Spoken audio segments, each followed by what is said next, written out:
jiwa-jiwa masih muda. Iya. Betul sekali. Ayo Kak Dori. Rasa terkuat di bumi.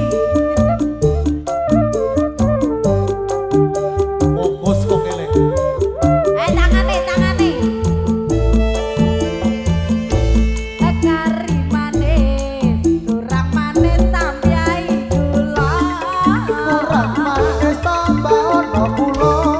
Wes ya wes, hak dipikir kono guna. Kari manis, kurang manis sampai gula.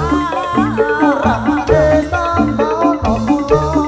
Wes ya wes, hak dipikir apa ngerasa. Gerekes aduh, jane gereke.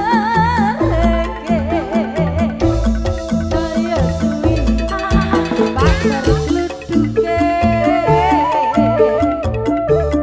Apu wori kotake. Apa tahan dirasakno. Bobol, bobol Bu. Bobol. Ora. Bo. Jan. Oke. Terima kasih. Jajaran ibu-ibu saking Desa Mojo Kidul, yang terhormat Ibu Sani, Ibu Tuma, Ibu Usnai ini, dan juga kawan-kawan, terima kasih panjenengan sudah naik ke atas panggung pagelaran. Sambutan berikutnya saya panggil yang terhormat yaitu Pak Ismawan saking Mojo, Bapak Miarsung, Bapak Ertimis saking Mojo, Pak Nur Yasin, Pak Widiana saking Mojo. Sesarengan Pak Samad Nita kalian Pak Rohim Pete saking Mojo. Monggo naik ke panggung pagelaran.